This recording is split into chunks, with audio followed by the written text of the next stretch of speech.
So module 1 first topic വരുന്നത് സ്ട്രെസ്സാണ്. Stress എന്ന് പറഞ്ഞാൽ ഒരു ബോഡിയിൽ ഒരു ഫോഴ്സ് ആക്ട് ചെയ്യുകയാണെന്ന് വിചാരിക്കും. അപ്പോൾ ഫോഴ്സ് ആക്ട് ചെയ്യുകയാണെങ്കിൽ ആ ഫോഴ്സിനെ റെസിസ്റ്റ് ചെയ്യാൻ വേണ്ടി ആ ബോഡി കാണിക്കുന്ന ഒരു ഇതാണ് സ്ട്രെസ് എന്ന് പറയുന്നത്. സോ ഫോഴ്സ് പെർ യൂണിറ്റ് ഏരിയനെയാണ് സ്ട്രെസ് എന്ന് പറയുക. നൊട്ടേറ്റ് ചെയ്യുന്ന സിമ്പിൾ സിഗ്മ എന്നാണ്. സിഗ്മ എന്ന് പറയുന്നത് P/A എന്ന് പറയുന്നത് അവിടെ ആക്ട് ചെയ്യുന്ന ഫോഴ്സിനെ പറയുന്നതാണ്. ഇനി സ്ട്രെസ്സിൻ്റെ യൂണിറ്റ് വരുന്നത് ന്യൂട്ടൺ പെർ മീറ്റർ സ്ക്വയർ അല്ലെങ്കിൽ പാസ്കൽ അല്ലെങ്കിൽ ന്യൂട്ടൺ പെർ mm² എന്നും കൂടി പറയും. ഇനി ക്ലാസിഫിക്കേഷനാണ്. സ്ട്രെസ്സസ് ക്ലാസിഫൈ ചെയ്തിട്ടുള്ളത് നോർമൽ സ്ട്രെസ് ആയിട്ടും ക്ലാസിഫൈ ചെയ്തിട്ടുണ്ട്, ഷിയർ സ്ട്രെസ് ആയിട്ടും ക്ലാസിഫൈ ചെയ്തിട്ടുണ്ട്.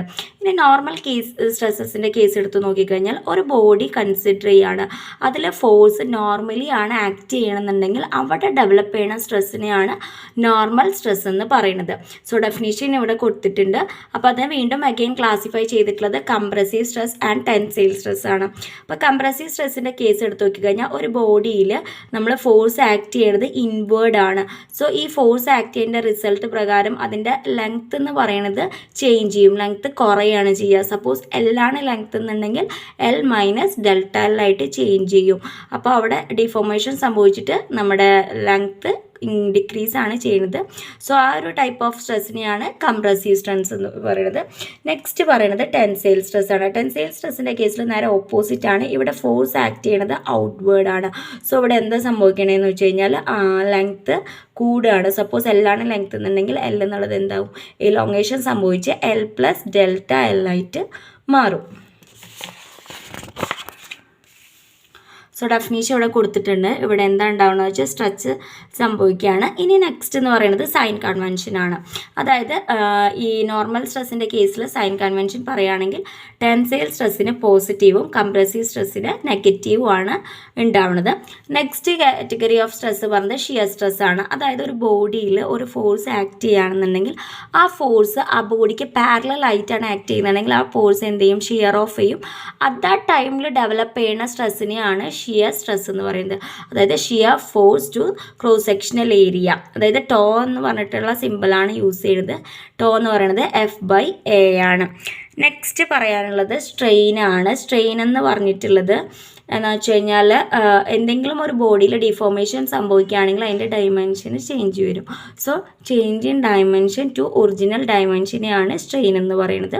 അത് ലെങ്ത് ആവാം, വിഡ്ത്ത് ആവാം, എന്തോ ആവാം. സോ സ്ട്രെയിൻ തന്നെ അഗെയിൻ ക്ലാസിഫൈ ചെയ്തിട്ടുണ്ട്.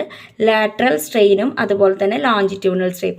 സപ്പോസ് എന്തെങ്കിലും ഒരു ഇതിന് ഡിഫോർമേഷൻ സംഭവിച്ചിട്ട് വിഡ്ത്തിനാണ് ചേഞ്ച് ഉണ്ടായിരുന്നുണ്ടെങ്കിൽ the ratio of change in width to original വിഡ്ത്തിനെയാണ് ലാറ്ററൽ സ്ട്രെയിൻ എന്ന് പറയുന്നത്.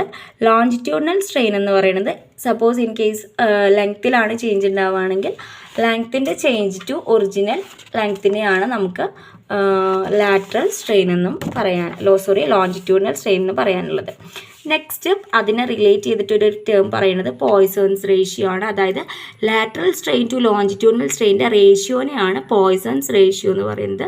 പോയ്സൺസ് റേഷ്യോ ഡിനോട്ട് ചെയ്യണത് μ എന്ന് പറഞ്ഞിട്ടുള്ളത് കൊണ്ടാണ്, അല്ലെങ്കിൽ 1/m എന്നും പറഞ്ഞിട്ടും നമുക്ക് കാണാം. അപ്പോൾ നെക്സ്റ്റ് നമുക്ക് പോകുന്നത് ഇലാസ്റ്റിക് കോൺസ്റ്റൻറ്റിലെ ഫസ്റ്റ് ഇതായിട്ടുള്ള മോഡുലസ് ഓഫ് ഇലാസ്റ്റിസിറ്റി ആണ്. അതിനെ യങ്സ് മോഡുലസ് എന്നും പറയും. അതായത് സ്ട്രെസ് ടു സ്ട്രെയിൻ റേഷ്യോനെയാണ് യങ്സ് മോഡുലസ് എന്ന് പറയുന്നത്. ഡിനോട്ട് ചെയ്യുന്നത് ക്യാപിറ്റൽ ലെറ്റർ E ആണ്. തെറ്റരുത്, സ്ട്രെയിന് small letter E, Young's modulus capital letter E ആണ്. ഇതിനെ റിലേറ്റ് ചെയ്തിട്ട് നമുക്ക് പറയാറുള്ളത് deformation of a body due to load acting on it. അപ്പോൾ ഡിഫോർമേഷനുള്ള ഒരു എക്സ്പ്രഷൻ കണ്ടുപിടിക്കാൻ നമുക്കറിയാം യങ്സ് മോഡുലസ് E എന്ന് പറയുന്നത് സ്ട്രെസ് ബൈ സ്ട്രെയിൻ ആണ്. അപ്പോൾ സ്ട്രെസ് എന്ന് പറയുന്നത് നൊട്ടേറ്റ് ചെയ്യുന്നത് സിഗ്മ കൊണ്ടാണ്, സ്ട്രെയിന് സ്മോൾ ലെറ്റർ E. അപ്പോൾ E = σ/E എന്ന് പറഞ്ഞിട്ട് വന്നു. നമുക്കറിയാം സിഗ്മ എന്ന് പറയുന്നത് എന്താണ്, സ്ട്രെസ് ആണ്. സ്ട്രെസ് കാണാനുള്ള ഇക്വേഷൻ P/A ആണെന്ന് ഓൾറെഡി സ്റ്റാർട്ടിങ്ങിൽ പറഞ്ഞിട്ടുണ്ടായിരുന്നു. സോ സിഗ്മേനെ മാറ്റി എഴുതി P/A എന്നാക്കി എഴുതി. അടിയിൽ ഓൾറെഡി E ഉണ്ട്. അഗെയിൻ സ്ട്രെയിൻ എടുത്തപ്പോൾ പറഞ്ഞിട്ടുണ്ടായിരുന്നു change in length to original length ആണ് സ്ട്രെയിൻ എന്ന് പറയുന്നത്. സോ ഈക്ക് ഇവിടെ രണ്ട് എക്സ്പ്രഷനായി, P/A എന്നും കിട്ടി, Δ L/L ആയി. രണ്ടും ഈയുടെ എക്സ്പ്രഷൻ ആയതുകൊണ്ട് രണ്ടും ഇക്വേറ്റ് ചെയ്ത് എഴുതാം. സോ ഇതിൽ നിന്ന് നമുക്ക് Δ Lനുള്ള എക്സ്പ്രഷൻ കണ്ടാം. Δ L ഒറ്റയ്ക്ക് നിൽക്കുമ്പോൾ E/L ഇപ്പുറത്തേക്ക് പോന്നിട്ട് ഇൻറ്റു L ആയിട്ട് മാറും. സോ ഇതാണ് ഇതിനുള്ള എക്സ്പ്രഷൻ. ഇത് വെച്ചിട്ട് പ്രോബ്ലം ചെയ്യാനുണ്ടാവും.